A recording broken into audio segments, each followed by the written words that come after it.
m'entend bien? Oui. Ça va? Alors, petite conférence aujourd'hui sur pas mon activité. Alors pourquoi? Parce que je pourrais vous présenter mon activité dans tous les sens. Vous savez que je fais du coaching, vous savez que je fais du team building, vous savez que je réalise des programmes de défis. Je pars notamment faire du trek comme il y a 2-3 jours. Et justement, tout ça en fait tourne autour d'un paramètre essentiel qui est la performance. La performance, pourquoi? Parce que la performance, on a besoin tous au quotidien, qu'on soit entrepreneur, qu'on soit étudiant, qu'on soit parent, on a toujours besoin d'être performant dans tout ce qu'on fait, sinon à un moment donné on est dépassé, sinon à un moment donné on est fatigué. Et pour vous en dire, il y a une pilule qui vous permet d'être boosté. Et donc il faut vraiment à un moment donné se dire, mais la performance en fait, comment est-ce que je peux l'améliorer directement? Et aujourd'hui je vais passer avec vous, je pense que j'en ai retenu 7 ou 8 critères de performance que vous allez pouvoir appliquer tout de suite en sortant d'ici dans votre vie de tous les jours. Alors, le premier, c'est le 90-90-1. Qu'est-ce que c'est que ce truc? Eh bien, tout simplement, retenez que dans les 90 prochains jours, vous commencez votre journée par travailler 90 minutes sur votre projet prioritaire. Tout simplement. Donc, vous vous levez, la première chose que vous faites, vous commencez à travailler 90 minutes sur le projet qui va changer votre entreprise, qui va changer votre couple, qui va changer votre famille, qui va vraiment vous permettre d'avancer. Pourquoi commencer la journée par ce projet? Parce que c'est là que vos idées sont claires, c'est là que vous allez performer, c'est là que vous allez avancer le plus rapidement possible. Parce qu'après, on est tous entrepreneurs, on sait comment ça va. Cet engin-là, il se met à sonner, et puis ça n'arrête plus. C'est pas les vieux? Merci. Alors, deuxième, une bulle de concentration totale. Alors, qu'est-ce que c'est une bulle de concentration totale? C'est de pouvoir faire abstraction de tout ce qui vous entoure. Vous avez un devis à faire, vous avez un travail à réaliser, eh bien vous coupez votre téléphone, si c'est possible. Vous coupez Facebook, vous coupez Instagram. Vous vous isolez complètement. Votre productivité, elle va faire x2. Ça paraît basique et aujourd'hui, tout est fait pour nous distraire constamment. Votre téléphone, j'en parlais il y a 2 secondes, mais c'est exactement ça. Aujourd'hui, on n'est plus tranquille nulle part. Donc vous avez vraiment quelque chose d'important à faire dans un temps limite, eh bien, enfermez-vous, mettez-vous dans une pièce, ce qu'on appelle une bulle totale, et travaillez sur votre projet. Ça va, vous êtes toujours là? Ça va. Alors, la méthode Pomodoro, est-ce que quelqu'un connaît? Pizza. Voilà, sur les biens. Alors, la méthode Pomodoro, ça vient d'Italie, et ça n'a rien à voir avec les pizzas. Le Pomodoro, à la base, c'est une petite tomate en plastique qui se met à sonner au bout de 3, 4, 5 minutes en fonction du temps où vous la paramétrez. Mais la méthode Pomodoro, c'est très simple. C'est faire le choix, quand vous travaillez, de mettre un minuteur et de dire, voilà, dans 30 minutes, je dois avoir fini ce que j'ai fait. Alors, qu'est-ce qui se passe? Évidemment, vous êtes pris par le temps, donc là, je vais me dépêcher parce que ce truc-là, il tourne, et donc vous créez un stress qu'on appelle positif. Donc, de nouveau, vous augmentez votre performance au travail.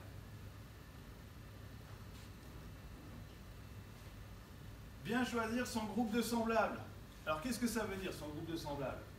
Eh bien, ça veut dire que c'est, par exemple, la salle qu'on a ici. C'est des personnes qui, comme vous, vont être orientées performance. Si derrière vous, vous traînez, sans jeu de mots, quelques boulets, eh bien, ça va être un peu compliqué. Et oui, parce que si dans votre famille, vous êtes le seul à être performant et puis que tous les autres vous freinent, eh bien, vous allez très vite vous retrouver à un moment donné bloqué. Bien choisir son groupe de semblables, c'est bien recruter pour vos entreprises, c'est de s'entourer des meilleurs. Alors, c'est parfois dur ce que je vais dire, mais si une personne ne correspond pas à votre entreprise, à vos valeurs, à votre vision, merci, au revoir. C'est la seule manière de performer. Alors parfois on va être dans le sentiment, se dire oui mais ça fait autant de temps qu'il est dans ma boîte et je voudrais... Non, merci, au revoir. C'est la seule manière de performer. C'est dur oui, mais vous ne vous aidez pas en regardant des gens qui vous freinent et vous n'aidez surtout pas des gens qui se freinent eux-mêmes. Suivant. Alors le minimalisme appris. Qu'est-ce que c'est que ce truc-là? Le minimalisme appris, c'est en fait de toujours tout simplifier. Donc quand vous travaillez, par exemple ici on a le Solucalc, Moi, je trouve que c'est un engin génial. Pourquoi? Parce que c'est le minimalisme à l'état brut. On a enlevé le sel et on l'a remplacé par du CO2. Donc, quelque part, on a amélioré un produit qui existait déjà pour en faire quelque chose d'encore mieux. Eh bien, le minimalisme à prix, c'est ça. C'est toujours avancer, toujours simplifier au maximum. Le génie, c'est la simplicité. Et c'est vraiment ça qu'il faut retenir. Qu'est-ce qui fait la différence entre un iPhone et un téléphone, un Huawei par exemple? Eh bien, l'iPhone est toujours orienté vers la simplicité. Donner un iPhone à un enfant, il va le prendre beaucoup plus vite en main qu'un téléphone standard. D'accord? Donc, apprenez constamment à simplifier. Je pense que c'est le dernier. Elle est claire, je n'ai pas besoin de vous l'expliquer. Planifier. Planifier tout. Il y a des gens qui me disent, mais attends, il y a des choses qu'on ne sait, on ne sait pas planifier. Oui, c'est possible. Eh bien, planifiez l'imprévu. Pourquoi? Parce que vous aurez tout le temps de faire ce que vous devez faire. Si vous ne prévoyez pas de planifier l'imprévu, bah, tout simplement, ça va vous exploser à la figure à un moment donné. Parce que l'imprévu, vous le cumulez, et généralement, ce qui va vous prendre peut-être 10 minutes de retard début de semaine, en fin de semaine, c'est 1 heure, voire une journée. Alors vous vous retrouvez à faire tous les papiers que vous n'avez pas voulu faire, puis vendredi, vous êtes là, ouais, mais j'ai envie de partir en week-end, et c'est un peu bâclé. Et donc voilà, la planification constante, c'est vraiment d'aller planifier tout dans le moindre détail. Ah oui, j'avais mis celle-là aussi. Déconnecter si possible. Alors là, c'est un level au-dessus. Déconnecter temps de travail et revenus. Comment est-ce qu'on peut faire ça aujourd'hui? Est-ce que quelqu'un a une idée?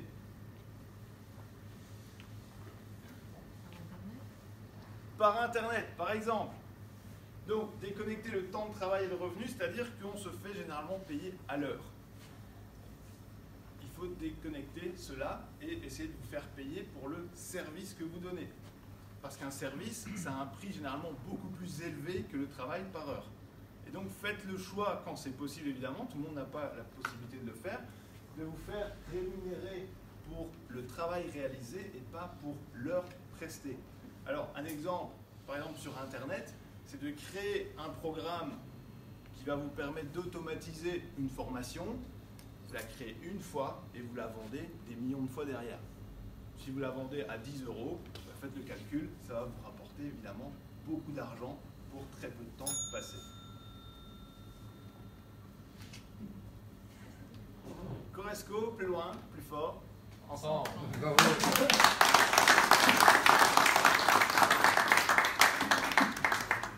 Est-ce que vous avez des questions? Elio? Moi j'ai une question, par exemple, tu dis de planifier. Dans mon cas, c'est quasiment impossible de planifier. Parce qu'à tout moment, par exemple, dans 1 heure, on peut téléphoner, il y a un client qui a une urgence, et on sait bien que c'est la saison, on sait bien que les urgences, ils vont en avoir, et si je commence à lui dire non, parce que pas avant 3 semaines, ben, le client s'en va, il dit je peux pas. Okay. C'est toujours au détriment d'un autre, je sais. C'est au détriment de quelqu'un d'autre. Mais c'est quasiment impossible de planifier mon travail. C'est une question que j'ai souvent. C'est marrant. Hein, mais... En fait, quand on a ce genre de questions, tu as en fait ce qu'on appelle l'expérience. Donc tu sais que tu auras de l'imprévu. Donc quelque part, tu ne sais pas le prévoir, parce que tu sais que cet imprévu va exister. C'est pas comme un jeune indépendant qui va se lancer, qui va se dire tiens, je me lance, qu'est-ce qui va se passer, je prends le premier téléphone, etc. Et donc dans ton cas, bah, l'imprévu, tu sais qu'il est là. Mais donc tu l'intériorises déjà. Donc dire à un moment donné, il n'est pas planifié, mais si, il est déjà planifié dans ton mode de fonctionnement. Tu vois? Ouais, comme ça, oui. Donc, pour moi, tu n'es pas concerné par l'imprévu. L'imprévu, c'est vraiment à un moment donné de se dire, tiens, pallier constamment à l'urgence. Et là, vous êtes constamment bloqué parce que vous palliez à urgence, à urgence, à urgence. Et à un moment donné, bah, ça ne fonctionne plus.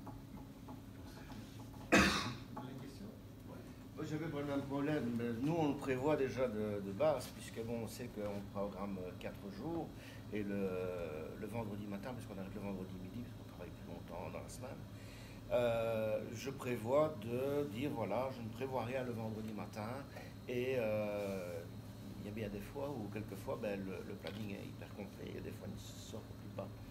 C'est du temps perdu.